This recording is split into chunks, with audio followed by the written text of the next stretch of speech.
Pour ce début d'après-midi, nous allons accueillir quelques collègues qui vont tenter de nous laisser éveiller pendant cette phase critique de sieste. Donc tout d'abord, la restitution des travaux de la commission qualité, sécurité et environnement, qui sera suivie par une table ronde consacrée à l'archéologie face aux pollutions, et qui présentera donc un état des lieux et des divers constats. Voilà, donc on se retrouve après pour la discussion. Très rapidement, vous allez le voir aujourd'hui, la Commission a beaucoup œuvré cette année, comme elle l'avait fait les années précédentes, mais on a œuvré sur un sujet particulier, complexe, souvent qui peut présenter peut-être des difficultés parce que les conséquences de ce sujet ne sont pas anodines. Alors, de façon très simple, pour une petite présentation, à l'heure où on égrène dans les journaux les conséquences de l'activité humaine sur l'environnement, il semble qu'une des spécificités de l'espèce humaine soit sa capacité à provoquer de sérieux dommages à l'environnement.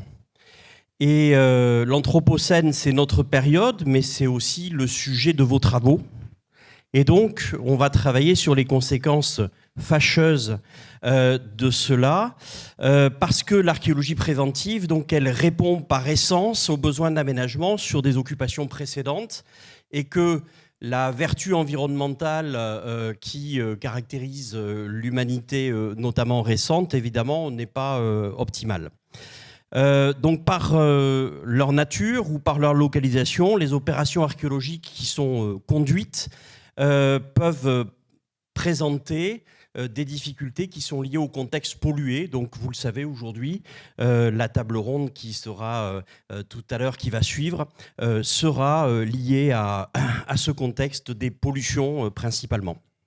Donc les membres de la commission qui ont beaucoup œuvré pour tout le monde cette année, donc vous avez Gaël qui sera là bientôt, Laurie, Laure Poustomis qui n'est pas là aujourd'hui, Julia maintenant, Laurence qui est ici, Christian qui doit se cacher quelque part. Vous avez évidemment Florian, Noémie et puis Gwenaël et moi-même. Voilà. Donc des horizons, des profils différents avec des approches différentes et qu'on essaie d'élargir un petit peu à toutes les phases qui sont nécessaires sur la pratique archéologique. Très rapidement, il était, me semble-t-il, nécessaire d'établir un petit peu le cadre réglementaire d'un sol pollué. Alors on va principalement parler des sols, ça ne veut pas dire que la pratique archéologique se contente de travailler dans des sols pollués, parfois ça peut être des atmosphères polluées, ça peut être aussi, malheureusement, pour ceux qui font du subaquatique, aussi dans des liquides qui sont pollués. Donc, une petite synthèse. Et que nous dit la réglementation à ce sujet? Elle nous dit qu'un sol pollué est un sol dont la qualité est altérée par la présence de substances dangereuses. Et on a une liste qui synthétise, mais qui est loin d'être limitative, avec des métaux lourds, des hydrocarbures, des solvants, des munitions, des explosifs et beaucoup d'autres choses. Et la présence de substances dangereuses, elle est à un niveau qui est susceptible de présenter un risque pour la santé humaine ou pour l'environnement. Voilà la définition d'un contexte de pollution. On a des références qui sont des références réglementaires principalement liées au Code de l'environnement, avec notamment un secteur qu'on appellera tout à l'heure donc SSP, secteur des sols pollués, et qui est encadré par les articles 556-1 à 556-3. Et puis un arrêté du 19 avril 2017, qui est extrêmement important. Et puis on va aussi trouver des guides méthodologiques et des guides techniques qui vont être produits par différents organismes qui peuvent être soit des organismes paritaires, soit des organismes publics, dont le BRGM, l'INERIS, l'ADEME, l'OPP-BTP aussi qui s'en empare un petit peu. Alors, le Code de l'environnement et ces guides que j'appelle des guides techniques approchent la description de l'état. Quelles sont les conséquences et les références réglementaires qui peuvent nous servir pour les personnes qui peuvent être exposées? Et évidemment, on va parler de l'archéologie, mais ce n'est pas spécifique à l'archéologie. Pour les professionnels, le Code du travail implique, pour les employeurs, que l'employeur donc a une obligation générale de sécurité. Alors, c'est un petit peu le marronnier du Code du travail, ça, l'obligation générale de sécurité, principes généraux de prévention, etc. On le sort à toutes les sauces, mais si on ne rentre pas dans le détail de ce que ça signifie, ça a finalement relativement peu d'impact. Et puis, c'est quelque chose qui ne fait même plus rire les juristes. Donc, évitez de l'utiliser sans définir précisément quelles sont ces obligations générales de sécurité. On va notamment devoir identifier les risques chimiques qui sont liés au sol à travers des analyses historiques, des prélèvements, des études de sol. Et tout à l'heure, on aura évidemment une intervention beaucoup plus précise qui vous sera donnée par une des intervenantes de la table ronde. Évaluer l'exposition des travailleurs. Alors, le document unique que toutes les entreprises ont, mais ce document unique peut être accompagné éventuellement d'un suivi métrologique. C'est aussi important. Pour les professionnels, le Code du travail implique les employeurs, vous l'avez bien compris, mais je vais soulager tous les chefs d'entreprise qui sont ici présents. Le Code du travail implique surtout, et tout le monde a tendance à l'oublier, le maître d'ouvrage. Donc votre client, celui qu'on appelle l'aménageur en archéologie préventive. Eh bien, ce maître d'ouvrage, il a une obligation, c'est de fournir aux maîtres d'œuvre et aux entreprises les informations nécessaires à l'évaluation des risques. Et ça, c'est déjà beaucoup plus important que les principes généraux de prévention. D'accord ? Il a l'obligation, lorsqu'il y a des notions de coactivité ou de durée de chantier, de désigner un coordonnateur SPS, donc sécurité et protection de la santé, pour les chantiers qui vont relever du décret du 26 décembre 1994. Le maître d'ouvrage a l'obligation de s'assurer que les plans de prévention intègrent le risque chimique ou pyrotechnique lorsqu'il est présent. Il a l'obligation, ce maître d'ouvrage, de permettre aux entreprises de mettre en œuvre les moyens de protection adéquats. Et puis, dernière chose, mais qui n'est pas la moindre en archéologie, la gestion des terres excavées doit aussi se faire selon la réglementation, avec notamment cette gestion des sols potentiellement pollués dans des décharges spécialisées et qui exige de votre part des suivis spécifiques.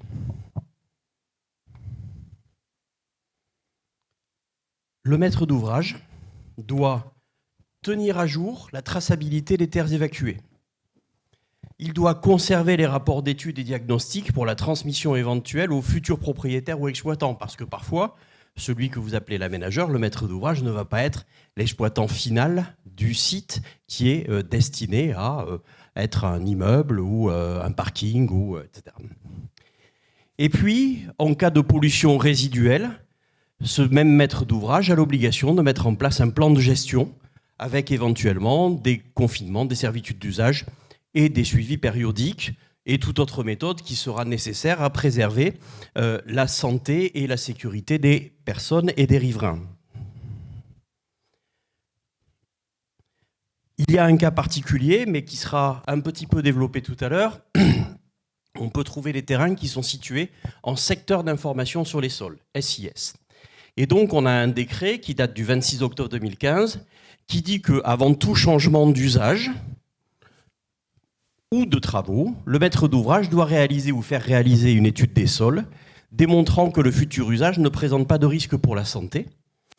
Cette étude est transmise au préfet et à la mairie pour approbation. Sans cela, on n'a pas de permis de construire. Donc là, dans ce cadre-là, vous aurez une démarche préalable qui est obligatoirement assurée, ne serait-ce que parce que l'aménagement ne peut avoir lieu si la démarche n'est pas existante.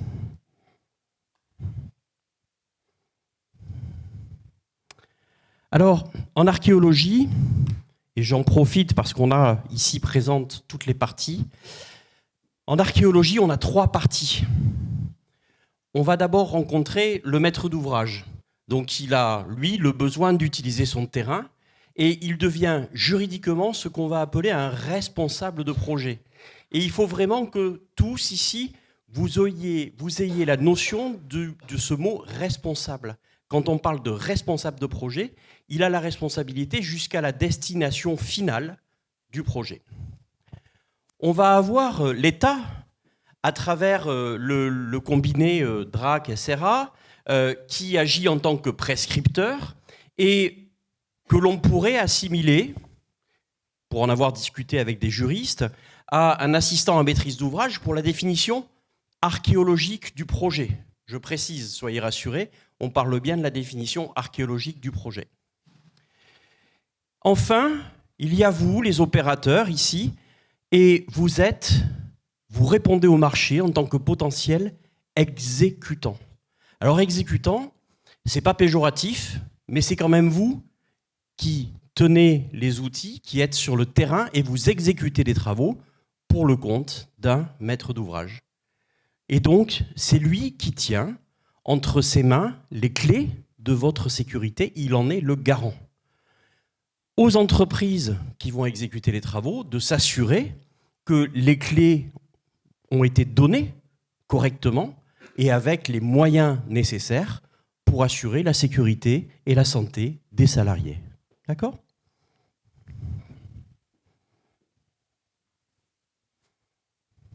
Les conséquences possibles.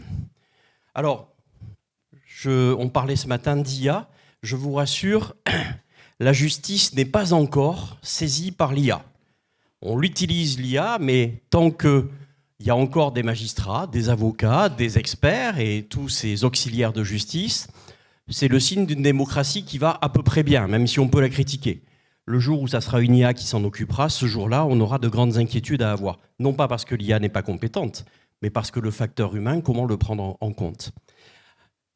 Quelles sont les conséquences, donc, possibles ? Et l'évaluation et la répartition sont à l'appréciation, évidemment, de tous les auxiliaires de justice. La responsabilité civile, atteinte à la santé d'un travailleur ou d'un tiers, qui peut donner lieu à des dommages et intérêts ou à une réparation environnementale. La responsabilité pénale, elle fait toujours un petit peu peur, bien que maintenant on ait peut-être un petit peu moins peur de celle-ci. Il y a un délit qui est un nouveau délit parce qu'il a une dizaine d'années, qui s'appelle mise en danger d'autrui par imprudence caractérisée. Et puis on va y trouver donc l'article 223-1 du Code pénal. La pollution des sols peut générer une infraction au Code pénal. Et infraction à la réglementation des déchets aussi. Responsabilité administrative, elle est aussi possible éventuellement. Refus d'autorisation, suspension de chantier par la DREAL et éventuellement d'autres organismes de contrôle.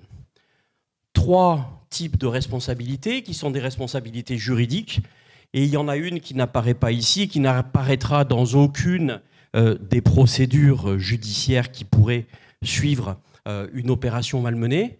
C'est la responsabilité morale. Et celle-là, vous dormez avec.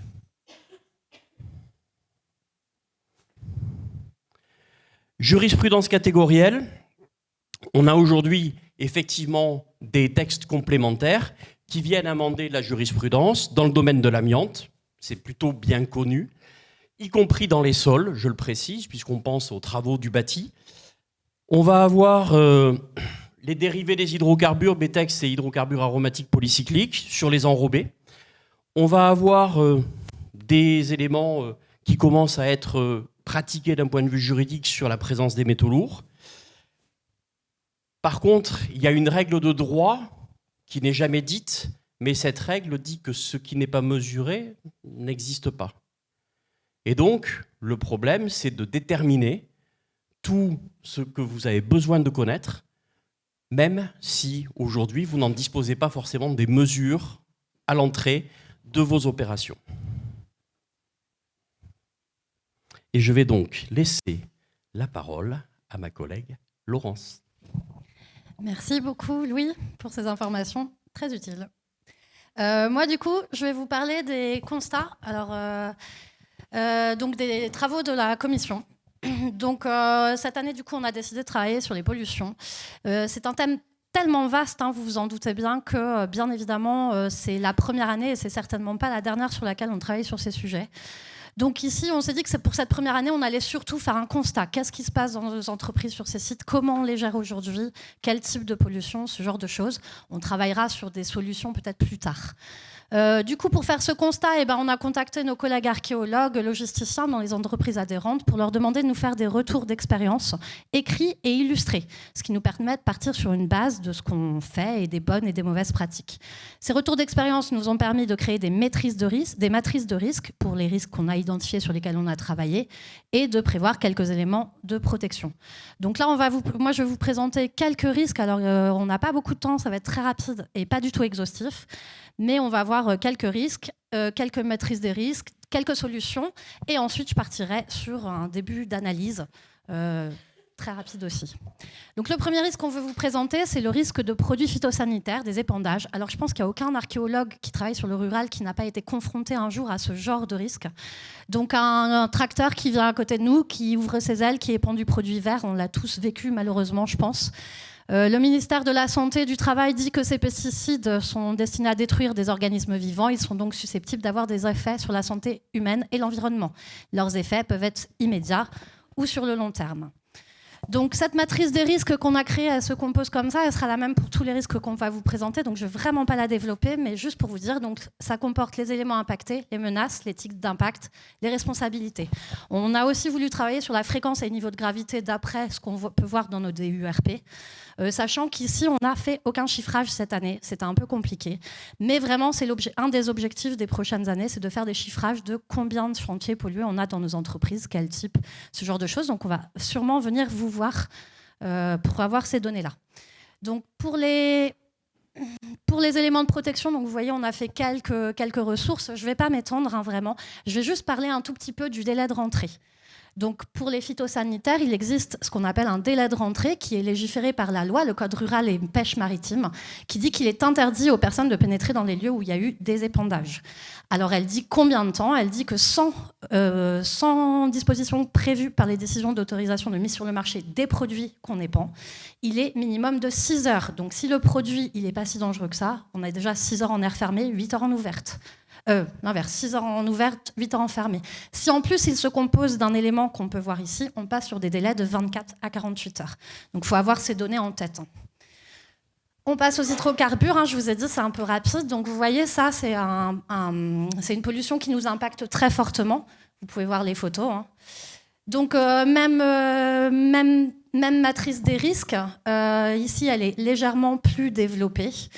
Donc je ne vais pas forcément m'étendre dessus, hein, vous voyez. Ce dont je voulais parler, c'est qu'on a rajouté ici le risque en cascade. Parce qu'il faut bien comprendre qu'on n'est pas sur un risque juste sur le terrain. On n'est pas sur un risque qui concerne que les archéologues. Ça concerne aussi nos prestataires, que ce soit les engins, que ce soit les gens qui vont laver nos vestiaires, nos algécos. Et ensuite, tout ce qui concerne la poste-fouille, on a tendance à l'oublier, mais les spécialistes, les gestionnaires de mobilier, et jusqu'au SRA qui vont récupérer ce mobilier pollué. Donc en fait, c'est vraiment une chaîne de pollution très importante et des fois on l'oublie un peu. Donc les éléments de protection, je ne vais pas tous les définir ici, je vais juste m'arrêter sur la découverte fortuite. C'est pas parce qu'on a le document du maître d'ouvrage qui nous dit que tout va bien ou que tout va mal que derrière il ne peut pas se passer quelque chose. Donc les découvertes fortuites sont aussi très importantes parce que ça enclenche une procédure et qui là doit se mettre en place très rapidement. Donc il faut vraiment créer ces procédures, les avoir en tête pour que quand on a une pollution fortuite, on puisse appliquer les bonnes mesures le plus rapidement possible et tous être raccord sur ces mesures. Désolée, hein, je passe très très rapidement. Donc on va parler des risques pyrotechniques. Donc quelques images quand même. Donc on a sorti un rapport du Sénat qui date de 2001, mais bon, les chiffres sont encore d'actualité, comme vous pouvez le voir. 1/4 des milliards d'obus tirés pendant la Première Guerre mondiale et 1/10 des obus tirés dans la Seconde Guerre mondiale n'ont pas explosé pendant ces conflits. Donc autant vous dire que c'est des petites surprises quand on est sur un terrain de temps en temps. Là-bas, vous voyez l'obus du fond. Si vous le voyez, celui qui est tout là-bas, en fait, en vrai, en plan, on dirait un trou de poteau. En fait, c'est un trou d'obus. C'est une bombe incendiaire, hein, si vous voulez tout savoir. Donc ici, la maîtrise des risques, elle a l'air un peu plus légère, mais en vrai, les risques sont très graves. Explosion, corrosion, qu'il ne faut pas oublier, gaz, donc il faut vraiment être armé pour ça, et pollution des sols, parce qu'il n'y a pas que les risques humains, il y a aussi les risques sur l'environnement. Donc les éléments de protection, je ne vais pas trop m'étendre, il faut juste savoir que sur ce genre de risque, il faut travailler en collaboration avec d'autres gens, notamment des entreprises qui peuvent agir en amont ou au cours des décapages. Il faut aussi travailler avec les démineurs et avoir vraiment des informations sur comment on lance les protocoles de déminage, parce qu'ils sont différents dans tous les départements. Et puis, il faut bien penser à extraire du sol les objets qui risquent de continuer à polluer l'environnement. Donc ces risques pyrotechniques sont gérés par beaucoup de codes. Donc, le code du travail, le code de la sécurité interne, le code de l'environnement et un décret qui gère les chantiers de dépollution pyrotechnique. Les risques biologiques. Donc ici, on a les risques essentiellement cimetières contemporains. Donc là, on peut voir quelques jolies illustrations auxquelles peuvent se rajouter cercueils en plomb. Donc ça rajoute une autre pollution. Et on a aussi tout ce qui est risque champignons, notamment la mérule, qui peut se propager assez facilement et qu'il faut aussi gérer en amont. Donc pour ce genre de risque, en fait, et pour beaucoup d'autres, on a travaillé à attraper des documents, de la documentation et des sources. Et souvent, ce n'est pas des sources qui sont liées à nos métiers, parce qu'on n'en a pas. C'est aussi des sources qui sont liées à d'autres métiers, mais qui nous correspondent énormément. Là, notamment, on a un document de l'INRS sur les risques encourus par les fossoyeurs. Donc on va s'appuyer sur ce document pour avancer sur nos données. Donc les risques biologiques, ils ont comme tous une matrice de risque. Ici, on va s'arrêter 3 secondes sur les menaces. Donc surtout pour les cimetières contemporains, on peut être amené à en fouiller de plus en plus si on part sur des choses un peu urbaines. Donc risques infectieux, toxicologiques, radiologiques, psychologiques, produits chimiques d'embaumement, présence de plomb, pollution du sol. Bon, rassurez-vous, tout ça, on peut le maîtriser. N'ayez pas trop peur quand même. Donc les éléments de protection, finalement pas si complexes, EPI, consignes d'hygiène, ventiler les espaces et faire très attention, surtout suivi médical, suivi psychologique si nécessaire. Alors là, on complexifie un peu les pollutions. Bâti, confiné, donc ça rapporte des éléments encore plus complexes sur tout ça. Donc les matrices des risques assez grosses, et on reparle du risque en cascade sur ce genre de site. Et donc ici, mais c'est valable pour beaucoup de pollutions, il faut adapter les moyens, le temps de travail, notamment lorsqu'on a des EPI très lourds, et limiter le temps d'exposition, adaptation aux tâches, beaucoup de choses de ce genre. La dernière pollution que je vais vous présenter très rapidement encore, c'est les spécificités du contexte minier. Parce que là, en fait, on est vraiment sur des opérations avec beaucoup de contraintes, notamment au niveau des bases de vie, comme vous pouvez le voir, mais également des équipements qu'il faut mettre à l'intérieur de ces chantiers. Et donc, tout ce que vous voyez au-dessus, c'est des choses qu'il faut étudier bien en amont du chantier pour pouvoir prévoir tous ces risques. Donc, je suis désolée, je suis allée un petit peu vite. Du coup, on va passer à un début d'analyse, si ça vous convient, et je vais m'arrêter un peu sur cette diapositive. Donc ici, je vous présente un article dont vous voyez le titre, je ne vais peut-être pas vous relire, sur les travaux en sol pollué, qui a été écrit notamment par Madame Romero Ario, qu'on va avoir comme invitée sur la table ronde tout à l'heure. Donc c'est un document qui parle des travailleurs intervenant sur les sites et sols pollués et qui les classe en 4 catégories en fonction de leur niveau de connaissance du risque chimique, de l'adéquation des mesures de prévention mises en œuvre et de l'interaction directe ou indirecte sur les sols pollués. Dans ce document, on parle de l'archéologie préventive et des archéologues et ils les ont classés dans la catégorie 2. Alors pour ne pas trahir ce texte et la définition de cette catégorie, je vais vous la lire, vous pouvez la lire en même temps que moi, elle est là. Et donc il dit le deuxième groupe de travailleurs potentiellement exposés à divers polluants regroupe d'autres acteurs impliqués en amont des projets SSP. Ne disposant pas encore des résultats des investigations approfondies sur la nature et la concentration des contaminants présents dans les sols, ces travailleurs sont néanmoins conscients du risque d'exposition et interviennent directement sur les sols pollués. Toutefois, sur la base d'informations qualitatives partielles ou sans information du tout au moment de leur intervention, les mesures de prévention mises en place ne sont pas toujours suffisantes. Ce texte, il est édifiant et je pense qu'il nous représente assez bien aujourd'hui. Donc en fait, c'est sur ça qu'il faut qu'on travaille. Pour gérer ce risque, il y a 5 piliers essentiels que je vais vous présenter extrêmement rapidement. Donc l'identification et la caractérisation des polluants. Donc en plus des diagnostics fournis par les aménageurs, des études historiques et tout ce genre de documents, il ne faut pas qu'on hésite à faire des diagnostics complémentaires sur ces sols et qui sont adaptés à notre métier. Les évaluations des expositions, donc des mesures atmosphériques, surfaciques ou biométrologiques qui nous permettent de suivre les pollutions de nos travailleurs. Les mises en place de mesures préventives, donc ça inclut tout ce qui est équipement collectif, donc base de vie, équipement d'aération, tout ce qui est équipement aussi EPI individuel. Et puis bien évidemment, les mesures d'hygiène de base. Ensuite, on a tout ce qui est formation et information. Et là, je réitère qu'il faut informer tous les gens qui travaillent sur un chantier, tous les intervenants, donc les gens dans les engins, les gens qui travaillent dans nos Algeco, les gens sur le chantier, les gens en poste-fouille. Toutes les personnes de toute l'opération doivent être informées, au mieux formées. Et il y a des législations sur ça, notamment au niveau de l'amiante, qui est très légiférée sur ces formations. Et après, on a le dernier pilier qui est... non, l'avant-dernier, ou le dernier, je ne sais plus. Bref, sur la traçabilité et la surveillance. Donc, ouais, c'est le dernier. C'est en gros, il faut collaborer avec la médecine du travail, qui est le seul, qui a un des organismes principaux pour suivre les travailleurs, notamment sur leur santé tout au long de ce chantier. Et je réitère, en fouille et en post-fouille.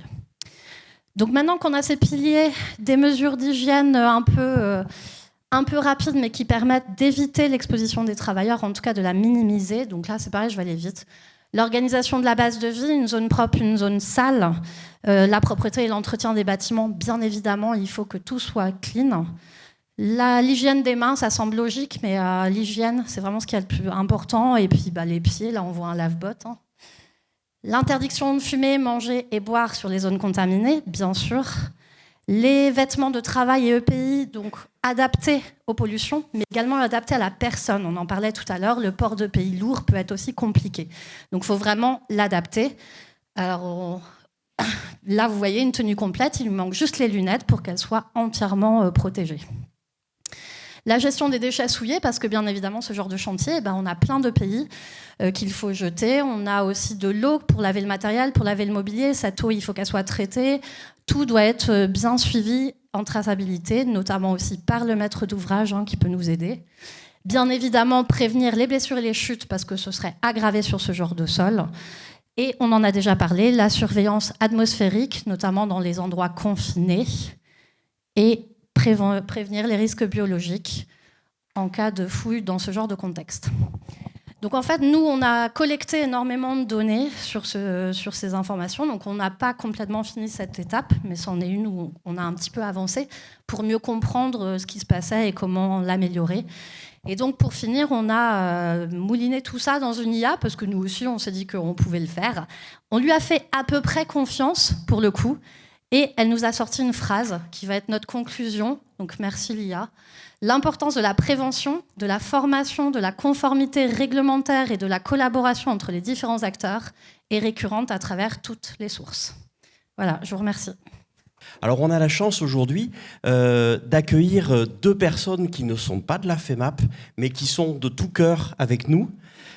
C'est vrai, hein ? D'accord, j'étais un peu inquiet.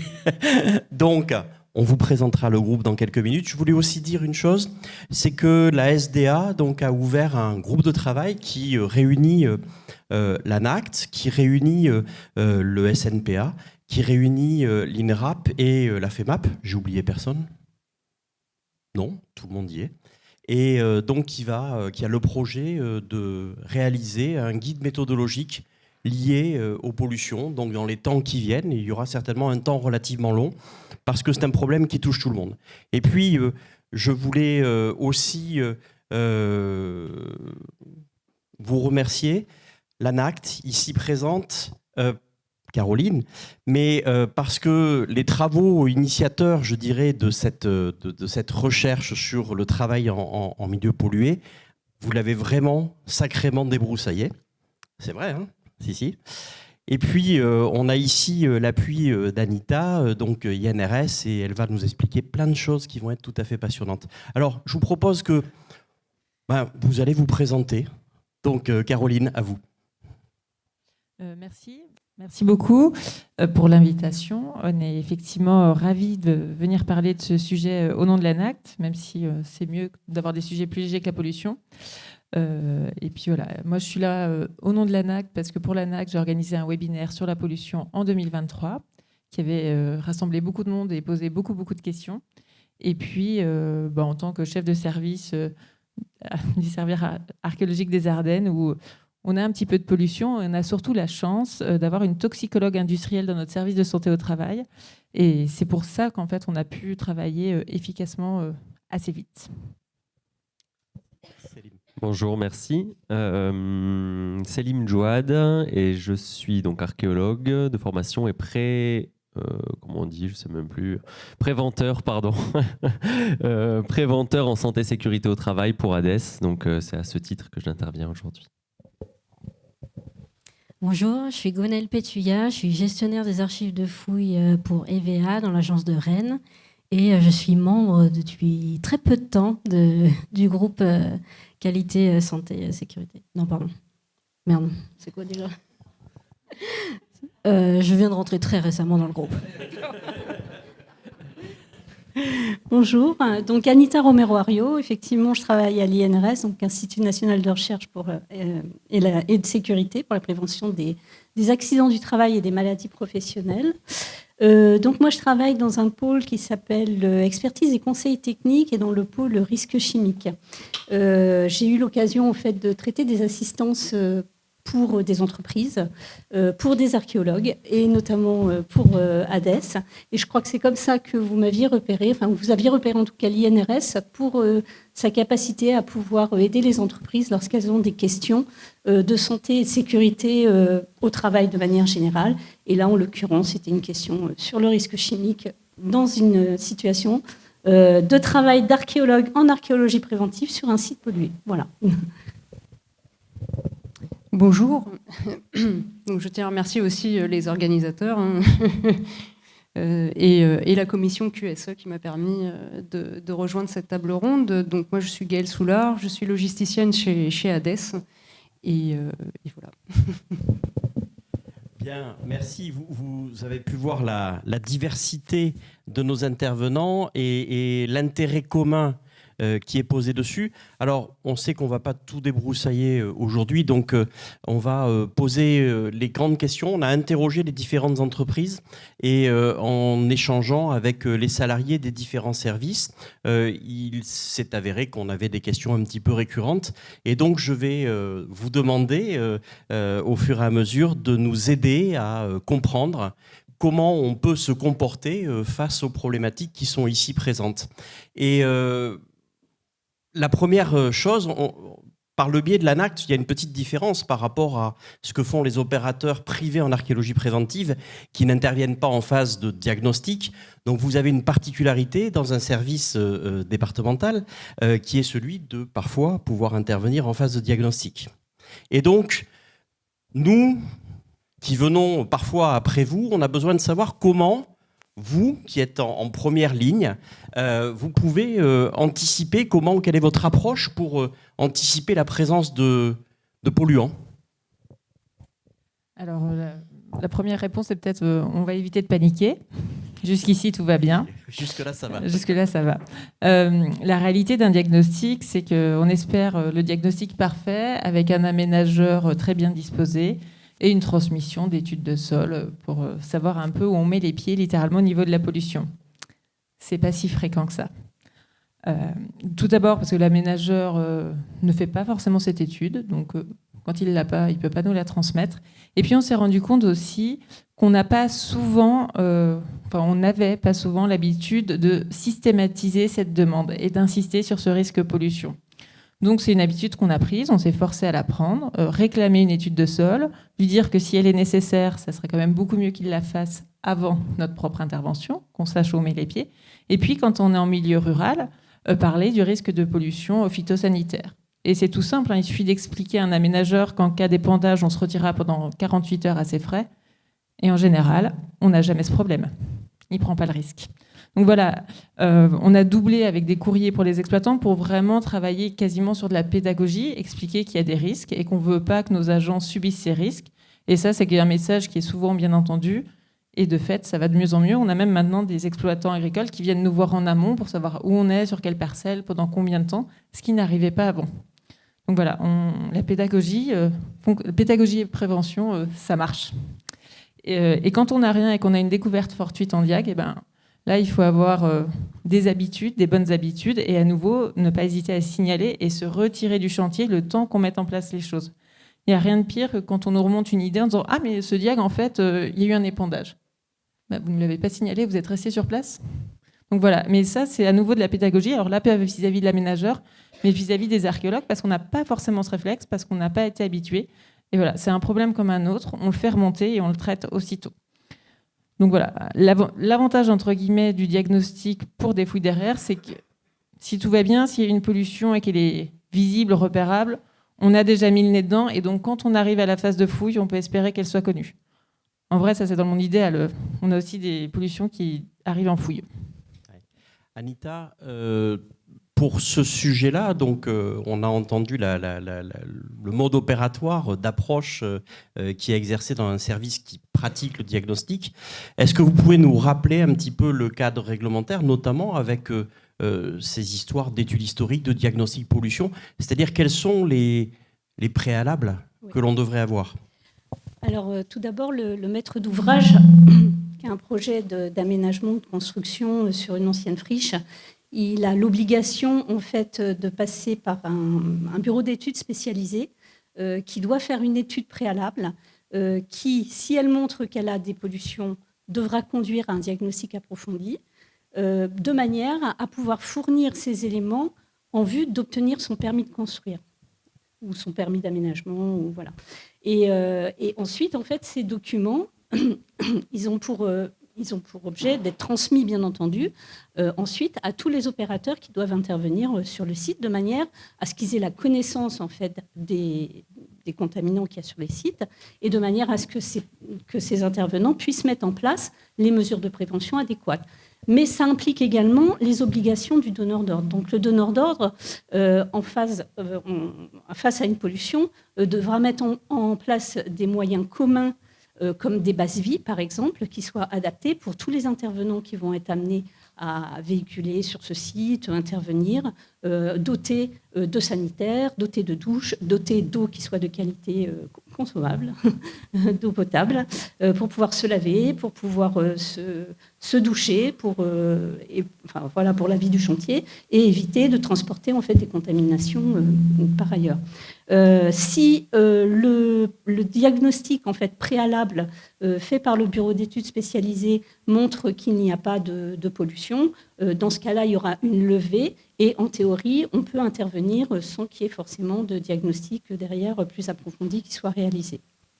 Et évidemment, ça n'empêche pas une découverte fortuite. Par contre, oui. Confirmer que même les archéologues sont concernés, ou est-ce que c'est après le passage des archéologues qu'on s'occupe de tout ça? Ah non, tout ça c'est bien en amont, c'est même en avant-projet, je dirais. Donc en fait, toutes ces étapes, et bien en général, en fait, quand il y a vraiment le projet qui va avoir lieu, c'est à ce moment-là que le bureau d'études va pouvoir après engager en fait des études plus approfondies. Mais tous ces éléments-là, ils doivent être faits en amont puisqu'ils doivent apparaître au moment de l'appel d'offres en fait.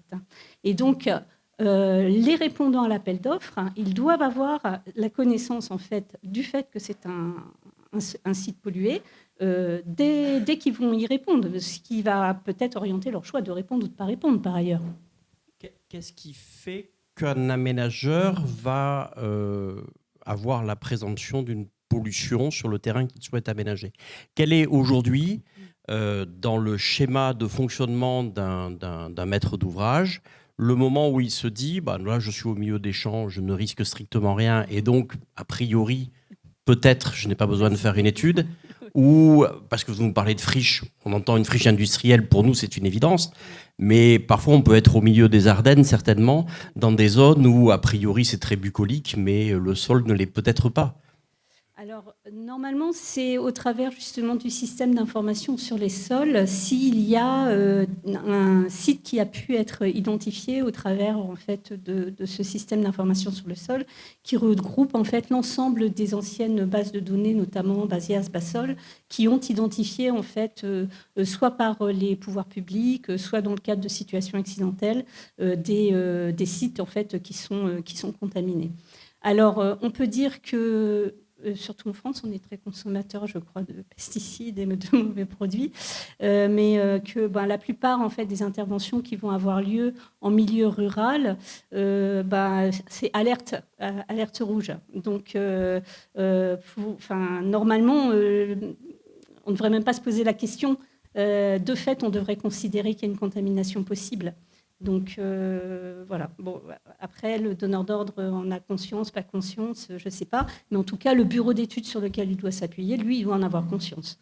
Parce que ça concerne l'épandage des pesticides, mais ça concerne aussi tout ce qui va être épandage d'anciennes boues industrielles. Il y a une affaire là, qui est sortie cette semaine où il y a tout un village qui ne peut plus utiliser son captage d'eau, enfin l'eau issue de son captage, parce qu'elle est contaminée très fortement au PFAS du fait d'anciens épandages en fait, de boues industrielles issues d'une papeterie dans les champs autour et qui a complètement contaminé la nappe phréatique. Donc voilà, la question doit aussi se poser sur quel type de boue on épand, est-ce que ces boues répondaient bien aux critères de qualité requis, etc. etc. Célim ? Précisons quand même que le premier diagnostic qui est demandé par l'aménageur, en fait, c'est une étude historique du lieu. Et c'est pas un diagnostic des polluants présents. Typiquement, c'est ce qui manque. On parlait des champs, c'est ce qu'on n'a pas en général comme information. On n'a aucune information sur la quantité de produits présents dans le sol, etc.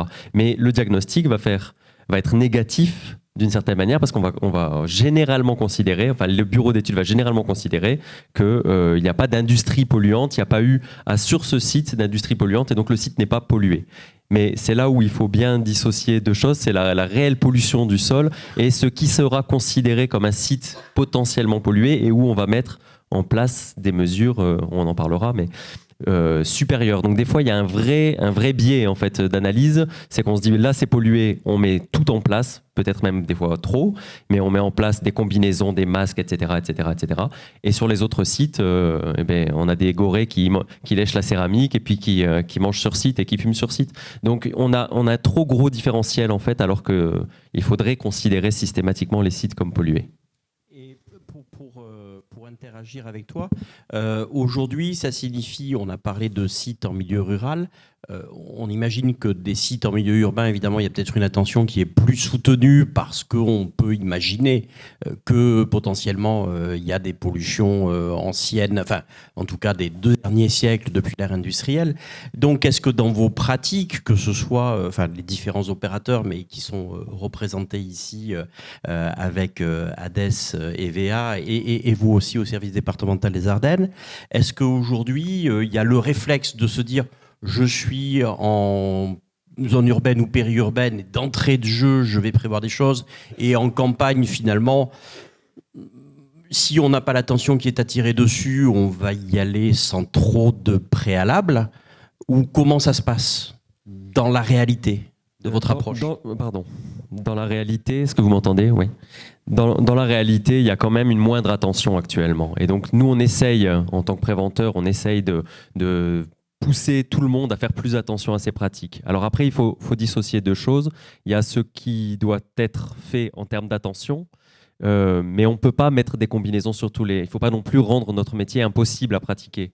On parlait tout à l'heure d'attirer aussi les jeunes, etc. Si le métier d'archéologue aujourd'hui se pratique avec un masque à gaz et une combinaison en plein été en extérieur, c'est plus faisable. Donc il faut trouver un juste milieu et ça passe, on pourra en discuter, mais ça passe par des mesures d'hygiène simples. Hein. Mais en termes de prévention en amont du site, la première chose à faire, et ça a déjà été dit, c'est demander à l'aménageur. C'est quelque chose qui des fois n'est pas suffisamment bien fait dès le démarrage, en fait, dès la réception de l'appel d'offres. Il faut tout de suite des échanges, questions-réponses avec l'aménageur sur ces questions-là. Et on se rend compte trop régulièrement qu'un diagnostic existait qui ne nous avait pas été transmis. Et si on ne le demande pas, si on ne fait pas la demande express de l'avoir, eh bien, il ne nous sera pas transmis. Donc ça, c'est parfois considéré comme des découvertes fortuites de polluants, alors qu'en réalité, l'aménageur en était conscient. Il ne nous a simplement pas transféré les informations. Est-ce qu'il arrive au niveau de ces consultations, lorsque vous demandez les différentes entreprises, lorsque vous dites « nous n'avons pas les documents nécessaires », est-ce qu'il arrive qu'on vous retoque, c'est-à-dire qu'on vous dise « mais vous faites de l'archéologie, on s'en occupera après », non ? Je ne sais pas. Alors, moi, je n'ai jamais eu le cas. On va espérer que ce n'est jamais le cas. Hein. Ça peut l'être parfois. Je voulais juste rebondir en disant, même quand on fait un marché public qui peut être administrativement assez lourd à gérer, on a toujours une plateforme où on peut demander des pièces supplémentaires. Donc, il faut vraiment ne pas hésiter. C'est pas parce qu'on nous donne que certaines pièces qu'il ne faut pas exiger parfois plus. Et quand on se fait retoquer, je pense qu'il faut insister très très lourdement et leur rappeler la loi. Sur cette question, pardon, c'est certainement le cas. Puisque en fait, dès les premiers échanges, si nous, dans notre devis, on prévoit énormément de moyens supplémentaires en termes de logistique, en termes de base vie, une base vie plus complexe, etc., ça va jouer en fait sur la balance. C'est d'où l'importance en fait de travailler collectivement, de faire ce qu'on est en train de faire là aussi, c'est de mettre notre niveau d'exigence au-dessus de tous en réalité. Et parce que là, le problème est nécessairement doit se poser sur certains chantiers. Merci. Des compléments peut-être par rapport à ces éléments? Je regarde le timer, on est bon? Merci. Un petit complément, quand vous n'avez pas d'informations, ça y est, ça fonctionne. Quand vous n'avez pas d'informations, vous avez des suspicions, il y a une base qui est très intéressante, c'est la base de données Activipol du BRGM, qui permet, en fonction en fait, de la nature normalement connue des activités passées qui ont eu lieu sur le site, d'avoir une prédiction des types de polluants que vous pouvez retrouver sur ce site, avec un indice de confiance. Et ça, c'est quelque chose qui peut vous alerter et qui peut aussi vous permettre de vous appuyer sur ces informations pour aller voir le donneur d'ordre et lui dire « Attendez, là, il y a eu tel et tel type d'activité, excusez-moi, mais on a beaucoup de chance d'avoir ça. Donc maintenant, vous faites votre boulot, vous faites vos diagnostics et on commencera à travailler quand on aura les éléments en main. » Merci. Tu veux intervenir? C'est tout bon? Bien. Alors maintenant, on va rentrer un petit peu dans le vif du sujet. On a parlé de la préparation à la réponse. On a parlé de l'approche juridique et technique de vos réponses à consultation. On n'a pas cité, et je sais qu'on en a des représentants ici, mais on n'a pas cité évidemment les services régionaux de l'archéologie qui ont un rôle de prescription et pour lequel on peut imaginer, et je ne veux pas parler en leur nom, mais qu'il y a une réelle complexité sur ce type d'approche aussi. Peut-être que vous souhaiterez intervenir tout à l'heure et ça sera évidemment avec plaisir. Bien, alors d'un point de vue pratique maintenant, on a remporté un marché, ça se passe extrêmement bien. Qu'est-ce qu'on fait? Comment on va approcher un site dont on sait qu'il y a potentiellement, ou peut-être dont on sait qu'il y a de façon certaine des pollutions? Je ne sais pas qui souhaite... Comment on fait? Déjà, on travaille en amont et on n'oublie pas qu'on a un service de santé au travail, dont c'est le métier. Et alors, quand on est chanceux, comme nous, on a des toxicologues et là, ça va tout seul. Parfois, son service de santé au travail, il ne maîtrise pas non plus. Ni le personnel suffisant. Donc, il faut aussi être en capacité de voir les moments où ça peut coincer avec eux et ne pas hésiter à faire appel à d'autres sources. On sait qu'il y en a beaucoup. Et trouver les bonnes personnes pour mettre en place les bonnes solutions de prévention. Parce qu'effectivement, il ne faut pas ne rien faire. Je crois que c'est la pire des solutions. Mais parfois, on sait qu'essayer de trop faire, ça va nuire au travail et les EPI ne seront pas forcément portés. Et ça, c'est un point d'intention qu'il faut avoir. Il faut mettre en place des solutions qui sont efficaces et qui seront portées. C'est un EPI pas porté ou mal porté, autant ne pas avoir d'EPI si je ne me trompe pas. Et d'ailleurs, sur ce sujet, la responsabilité de l'employeur, c'est que ce soit efficace, c'est que ça fonctionne. Donner des combinaisons à l'équipe, c'est pas suffisant. Donc, il y a une obligation de réussite en fait en termes de prévention. Sur la préparation de l'opération, la première chose qui me semble importante de préciser, c'est qu'il faut que chacun soit conscient des responsabilités qui lui incombent. C'est-à-dire que le responsable d'opération, il a des responsabilités, le responsable administratif ou la direction a des responsabilités et l'aménageur en a également. Ce qui arrive très souvent, surtout dans notre cadre où on travaille avec parfois des privés qui construisent leur maison, qui n'ont pas forcément tout l'encadrement juridique, etc., et toute l'information, c'est que ces personnes ne sont pas forcément conscientes de leurs responsabilités. Donc des fois, ils nous le renvoient. Par exemple, si on demande le diagnostic pollution, ils ont dit vous n'avez qu'à le faire. Voilà, on demande les DICT, il ne nous donne pas le numéro de la DT, etc. etc., etc. Et donc, sur ces cas-là, il est très important de faire des fois de la pédagogie aussi, de revenir vers l'aménageur, lui expliquer quelles sont ses responsabilités et les exiger. On ne commence pas le chantier tant qu'il n'a pas répondu à ses exigences. Ça, c'est la première chose, parce que trop souvent, on accepte en fait des situations qui ne devraient pas être acceptées. En termes de mise en place pour le chantier, il doit y avoir une bonne analyse pour ce qui est des EPI, de la base vie, etc. Et tout ça, ça doit donner lieu à des échanges avec l'aménageur pour qu'on puisse mettre en place la situation la plus acceptable pour répondre à la pollution qui aura été analysée. L'autre chose auquel je tiens vraiment à appuyer, c'est la communication qui doit avoir lieu également avec nos équipes. On ne peut pas envoyer quelqu'un, enfin proposer un contrat à une personne sans lui avoir d'abord expliqué quels étaient les risques propres du chantier. Et donc, lui dire que le site est pollué, qu'il va falloir travailler avec une combinaison, qu'il va falloir, etc., etc. Et puis, il y a des personnalités il y a des personnes qui ont des problématiques de santé particulières et elles doivent être informées nécessairement des types de polluants qu'elles vont rencontrer. Donc ça fait partie des choses qui sont dans l'obligation des entreprises d'archéologie. On a l'obligation de veiller à ce que les personnes aillent en toute connaissance de cause sur le chantier. On ne peut pas simplement lui apprendre après a posteriori que en fait tu mettras une combi. Ça, c'est pas suffisant. Et ça doit donner lieu également à un suivi médical, comme ça a déjà été dit. Et ce qui est très important, c'est aussi de se dire aujourd'hui les médecines du travail manquent de personnel, manquent de temps, et on se rend compte très souvent qu'on se lutte pour essayer d'obtenir un suivi médical renforcé. Il est important que des analyses soient faites sur un site pollué, par exemple, avant chantier, pendant le chantier, pour pouvoir modifier nos protocoles et après. Et aujourd'hui, de plus en plus, ce qui arrive, c'est qu'on a des propositions de faire une analyse à la fin du chantier, par exemple.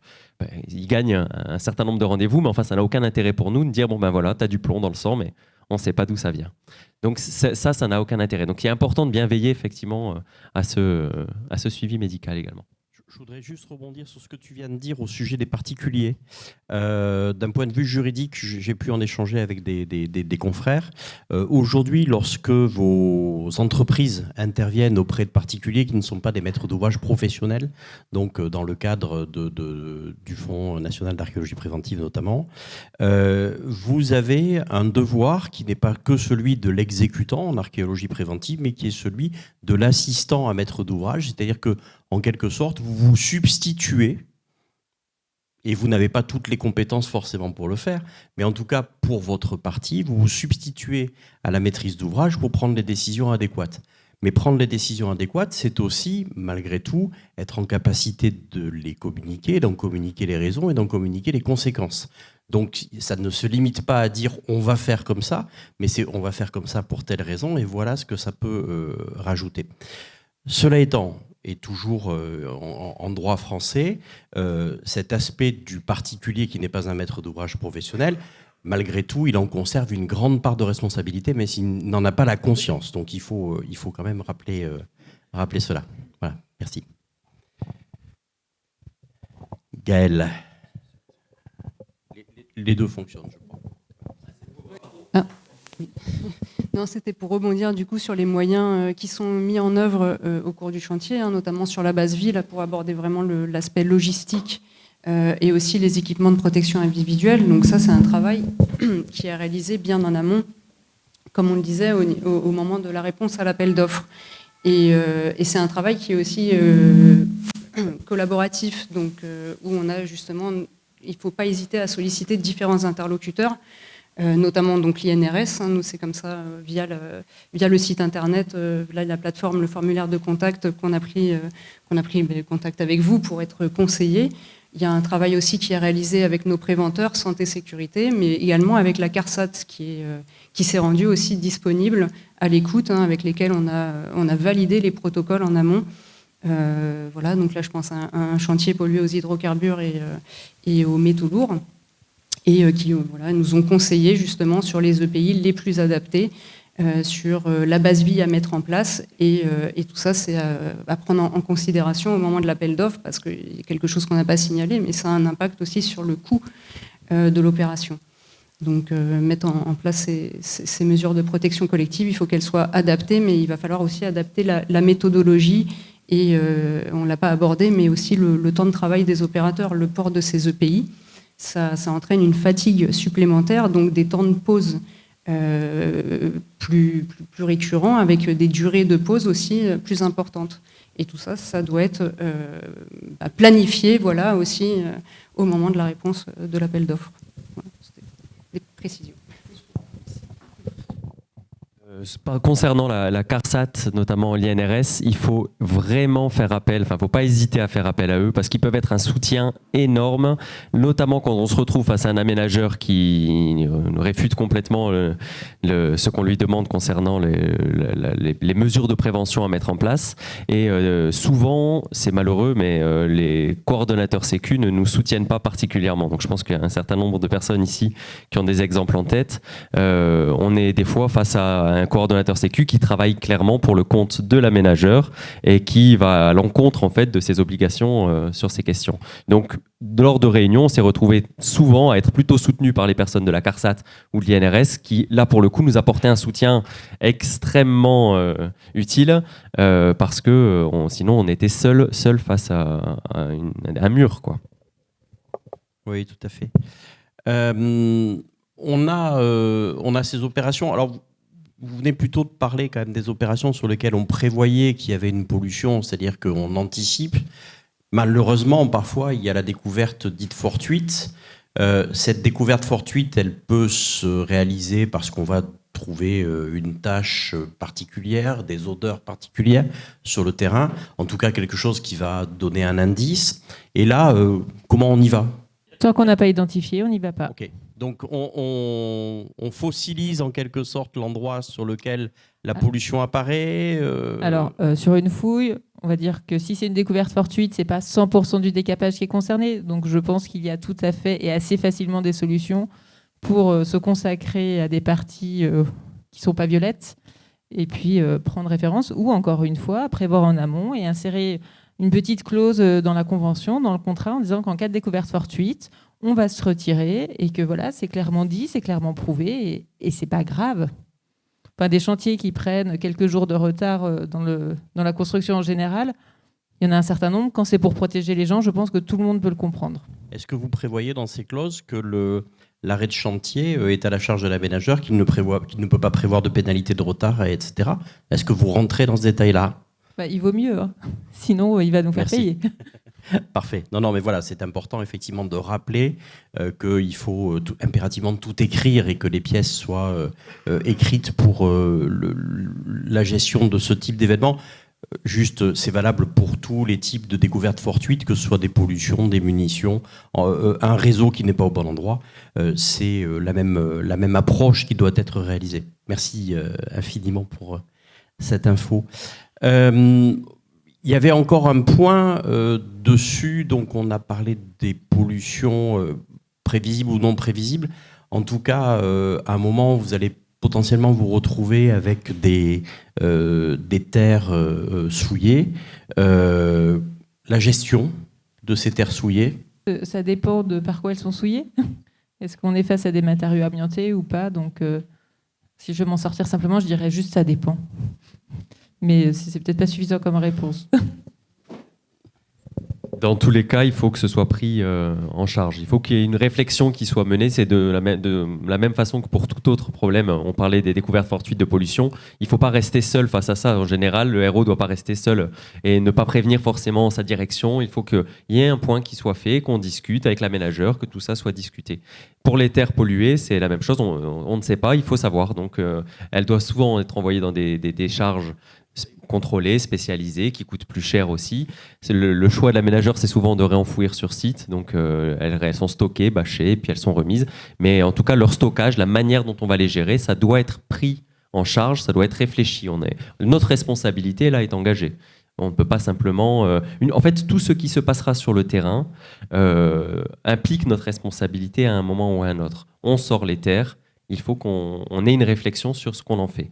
Et même si l'aménageur, ça ne lui retire pas sa responsabilité, mais on en parlait tout à l'heure de la responsabilité pénale, par exemple, elle est cumulative. Elle n'est pas, celle de l'un ne retire pas celle de l'autre. Donc à ce moment-là, il faut simplement que tout le monde discute. Et il y a justement l'INRS, la CARSAT, avec lesquels on peut discuter des bonnes pratiques en fonction du polluant. Anita, peut-être une petite intervention sur cette gestion Gaël, ou les deux, sur les sols pollués? Une précision, du coup, oui, de toute entreprise en fait, qui produit ou détient de toute façon un déchet en est responsable. Donc là, dans le cas notamment de déchets dangereux, de terres excavées, si on doit les stocker sur place, il y a un dispositif de toute façon qui est prévu en amont, encore une fois, c'est au moment de la réponse à l'appel d'offres, avec notamment un système de bâches sur lesquelles, donc un peu épaisse, avec un bourrelet tout autour, et puis une bâche lestée, par exemple, qui peut être mise par-dessus. Ça, c'est des dispositifs, c'est des solutions en fait, qui peuvent être proposées, mais qui doivent être effectivement prises en considération en amont de l'opération. En cas d'évacuation, effectivement, là, il y a des centres agréés, des filières destinées à traiter ce type de déchets. Donc il faudra contacter en amont, c'est de rechercher justement ces filières, de rechercher aussi des prestataires pour le transport de ce type de déchets dangereux, tout comme là les EPI aussi, nos EPI qui sont souillés, qui doivent être conservés dans des fûts. Malgré tout entre vos EPI et les terres, parce que les EPI sont ceux de l'entreprise, les terres souillées sont celles de l'aménageur, c'est pas la même chose.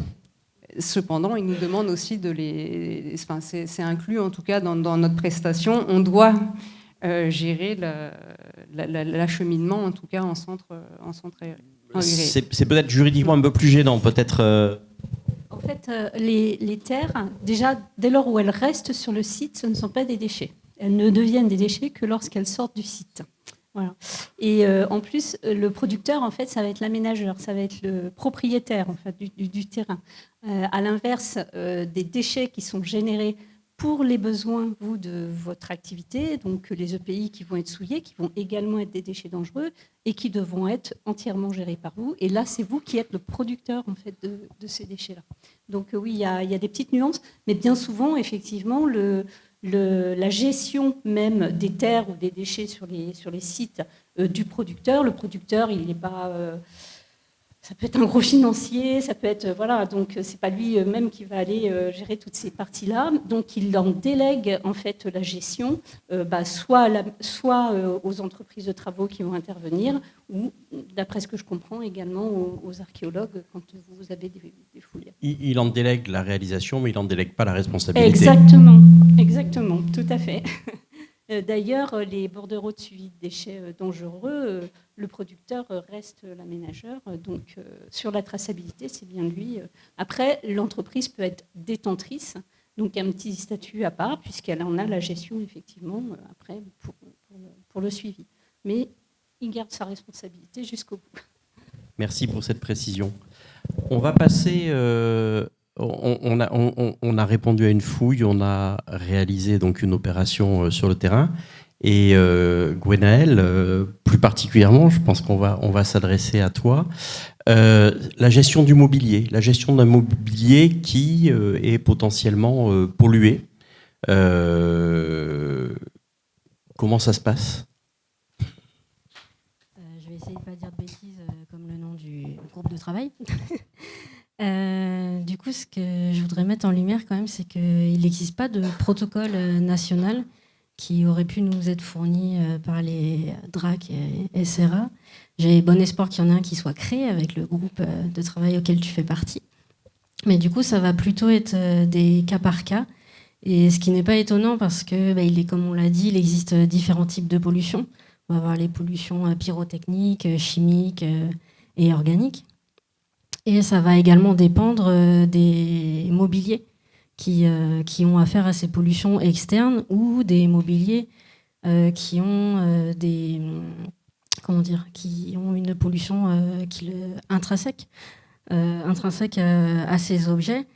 Et ça va dépendre aussi de la porosité de l'objet et de leur valence. Donc voilà, il y a plein de choses à prendre en compte par rapport aux pollutions dans les mobiliers archéologiques.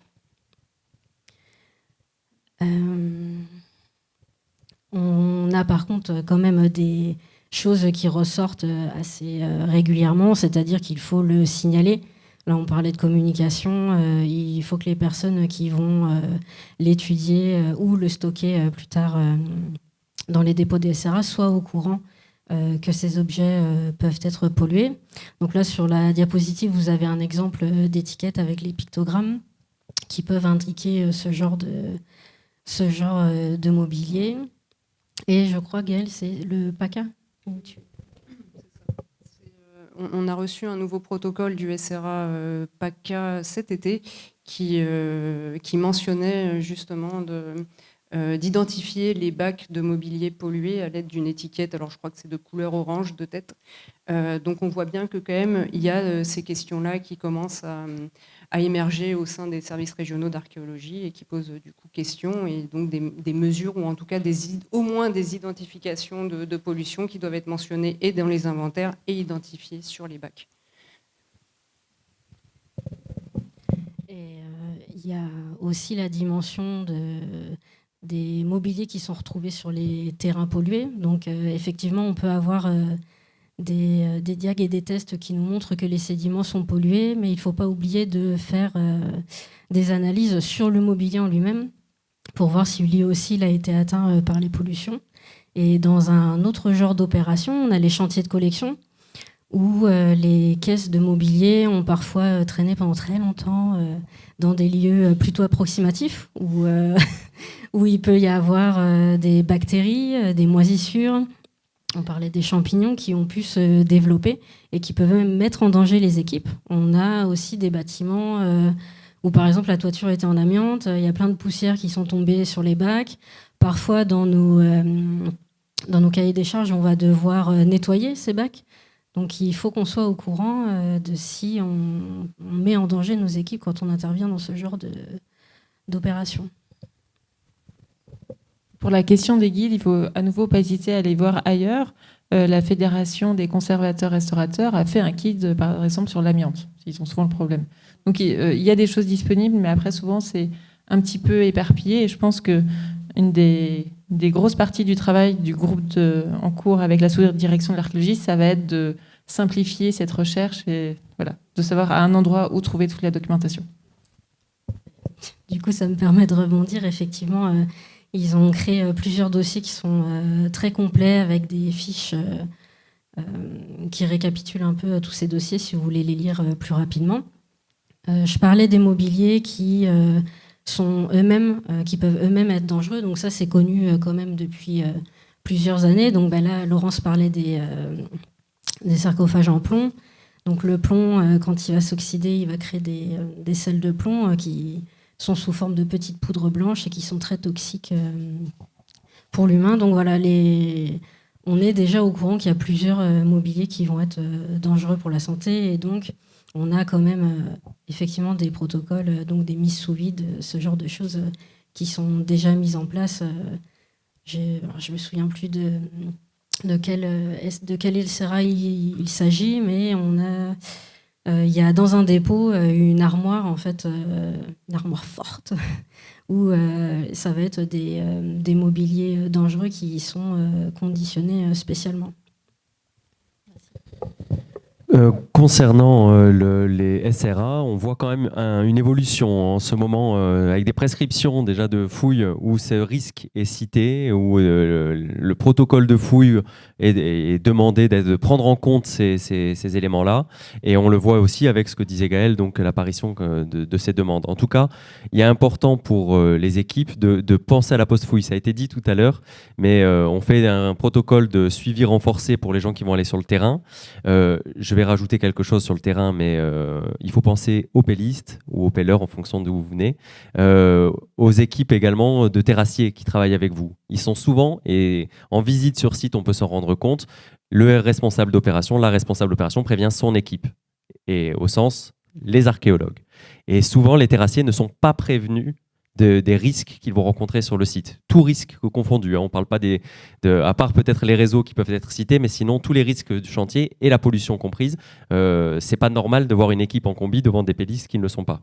Voilà, c'est bien de le dire. Mais il y a également pour la post-fouille toutes les personnes qui vont intervenir, qui doivent être prévenues. Et en pensant bien, il y a des personnes qui La post-fouille, c'est long, il y a des gens qui vont partir, d'autres qui vont arriver, et c'est pas simplement un mail qui doit être envoyé. Il faut qu'à un moment ou à un autre, le bac signale, l'inventaire signale, que ces éléments puissent rester, qu'une personne qui prend la collection 2 ans, 3 ans, 4 ans après, puisse avoir les informations concernant les polluants.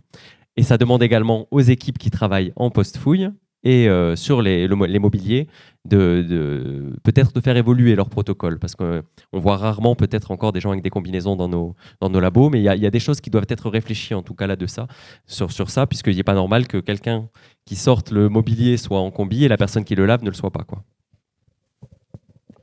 Et puis, toujours pour la protection des agents, de tous les agents, hein, les nôtres ou ceux qui interviennent avec nous, garder une traçabilité. En fait, c'est important au-delà d'avoir des packs orange, c'est bien, mais garder quelque part une trace pour tous, hein, les permanents, les CDI, les CDD, même de 2 semaines. Ils ont le droit d'avoir un petit suivi médical eux aussi. Et voilà, archiver ça le plus pérennement possible. Il y a aussi cette question d'archives numériques pour, malheureusement, si dans 10 ans, 15 ans, ces personnes ont un problème de santé, pouvoir leur donner ce background et peut-être expliquer ou permettre certaines prises en charge. Du coup, tu parles de numérique, donc je parle du coup de la documentation papier. Il ne faut pas l'oublier, si vous êtes sur un terrain pollué, cette documentation, les gestionnaires des archives de fouilles s'occupent également de cette documentation, et d'ailleurs toute l'équipe de post-fouille va y toucher. Ça fait partie des mobiliers pollués, donc il va falloir également réfléchir à comment la conserver, est-ce qu'on la conserve, et privilégier, comme je ne sais pas si on en a parlé, des tablettes, des choses qui peuvent être facilement désinfectées. On a un exemple chez EVA, vous avez vu l'étiquette du site de Gagny. Et d'ailleurs, vous avez vu la mise sous vide de ces documentations papier pour qu'elles soient conservées, mais pour protéger également les personnes qui auront à les gérer, à les étudier, à les stocker. Et du coup, la gestion de ce mobilier, je voulais quand même revenir dessus. Soit il va y avoir des choix qui vont être faits de le laisser sur place, de ne pas le conserver, parce que ça va engendrer quand même des coûts, des gestions dans les dépôts ensuite. On va avoir des mobiliers qui, eux, vont être quand même prélevés. Ça dépend en fait de ce qui a été décidé avec l'opérateur et les SRA. Et je pense que c'est important de mettre dans la boucle très rapidement les gestionnaires de mobilier des SRA quand on sait qu'il va y avoir un site pollué, pour qu'ils puissent prendre en compte toutes ces questions de est-ce qu'on conserve ou non. Et on n'a pas parlé de l'étude de ces mobiliers. Donc, comment on va l'étudier, comment on va protéger les agents, les spécialistes. Là, sur le site de Gagny, que je reprends encore en exemple, la post-fouille s'est fait en parallèle de la fouille. Donc, c'est toute une logistique et une mise en place assez importante à réfléchir avant le début de la fouille. Mais donc, les spécialistes sont intervenus sur le terrain, avaient un protocole spécifique pour leur mobilier et leur intervention. Et du coup, ça permet qu'une fois arrivé en agence, le mobilier est conditionné et n'a plus à être vraiment manipulé. Si c'est le cas, il peut être mis, par exemple, sous vide, là, comme vous avez pu le voir, dans des boîtes hermétiques, avec l'aide de gaines et de thermosoudeuses, où le spécialiste va effectivement pouvoir le manipuler. Bon, ça ne fera pas des belles photos, parce qu'il y aura plein de reflets de plastique. Mais ça peut permettre de les étudier, mais c'est des questions vraiment à réfléchir. Est-ce qu'on peut le garder et de quelle manière? Ah si, j'ai un truc très important à dire. Arrêtons de lécher les céramiques, ce genre de choses sur le mobilier. Arrêtons de bisuter les étudiants. C'est pas très bon. Voilà. Merci Gwenaëlle pour ta conclusion. Bien. Alors, je sais qu'on est contraint par le temps, on en est désolé. Vous avez vu, on a juste ébauché quelques éléments. On a énormément de choses à vous dire, donc je pense que l'année prochaine, vous reviendrez, puis je suis sûr qu'ils nous mettront une demi-journée pour ça. En attendant, on continue le boulot, parce que là, on l'a juste entamé, et on a énormément de travail, et je voudrais de nouveau remercier Anita, ici, qui nous accompagne et qui Grâce à elle, on va avoir énormément de documentation. Vous avez un travail en cours qui est absolument remarquable. Merci pour vous intéresser à nous, parce que c'est rare les gens qui s'intéressent aux archéologues. Et puis, Caroline, pour l'ANACT, ce travail en commun, c'est le vecteur de la force. Hein, c'est la force soit avec nous. On y va comme ça. On continue à travailler ensemble. Ça va être génial. Merci. Et peut-être si vous avez quelques questions, mais je crois qu'on est très contraint par le temps. J'avais juste une question, madame. Vous avez parlé de risques radiologiques et de travail d'archéologie de bâti dans des caves. Est-ce que vous prenez en compte le risque du radon ? Alors, je ne suis pas sûre d'être la mieux placée pour vous répondre, parce que moi, je suis archéologue rural, au contraire, pas urbain, rural, et que je n'ai jamais travaillé dans des endroits où on risquait ça, mais a priori, vous voyez, les détecteurs qu'on avait présentés, ce sont des détecteurs à radon qui quantifient la quantité atmosphérique du radon, notamment dans les mines. Donc oui, bien évidemment, les tests atmosphériques dans des endroits confinés sont nécessaires, essentiels, et il faut avoir ces instruments avec nous, en espérant que les gens qui font ça me valident. Voilà. Pardon, juste un petit complément, je ne sais pas si on en a parlé, mais on vous a présenté de l'archéologie sédimentaire très conventionnelle. Notre groupe de travail travaille aussi en archéologie du bâti, donc pour le radon, et aussi en subaquatique, parce qu'il y a d'autres types de pollution qui ne sont pas très sympas non plus. Alors, pour les étudiants qui sont là, l'archéologie, c'est pas que pas sympa, mais nous, on regarde que le mauvais côté. Hein. Voilà, je ne sais pas s'il y a d'autres questions dans la salle relatives aux deux interventions qu'on vient d'écouter. Très bref, quand il y a des énormes risques et des pollutions extrêmement lourdes, eh ben des fois, il faut peut-être réfléchir à ne pas fouiller. Tu veux répondre ? Évidemment. Il n'y a aucune raison. La vie d'un archéologue vaut toujours plus que tout le reste. Je vous confirme.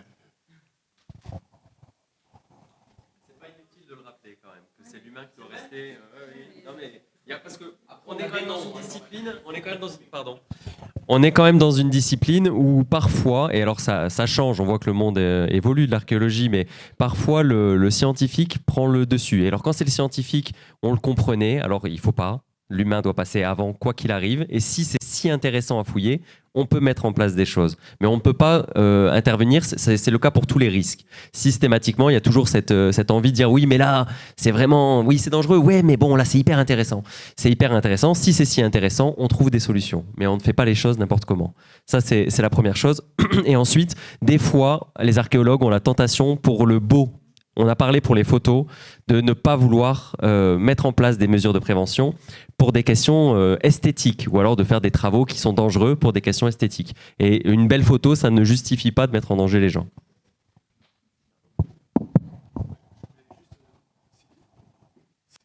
Je voulais juste citer un exemple. Je ne sais pas si Yannick Tessonnière est là, je ne le vois pas.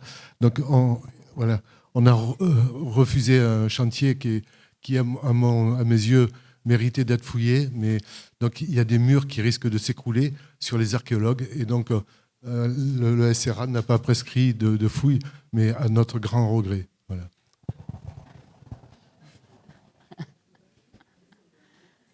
Y a-t-il d'autres questions dans la salle ? Non, alors peut-être pour conclure, moi j'aimerais féliciter la commission de s'être emparée de ce sujet-là, puisqu'on voit que c'est un sujet qui est totalement d'actualité, puisque ça a été pris à bras-le-corps par la SDA. Donc bravo à vous tous. Et puis ce que je retiens surtout, c'est à la fois les efforts de formation et de pédagogie qu'on doit tous faire à la fois auprès de nos collaborateurs, mais aussi auprès des archéologues. Voilà, des maîtres d'ouvrage, exactement, des collaborateurs pélistes, tous les gens qui foulent le pied des chantiers, mais aussi également, on voit qui assurent le suivi des collections. Donc ça, on a bien noté. Et puis également l'existence d'un cadre légal déjà en place. Et je crois qu'on ne l'a pas forcément tous en tête. Donc on peut s'appuyer déjà sur des choses existantes. Donc merci d'avoir rappelé tout ça.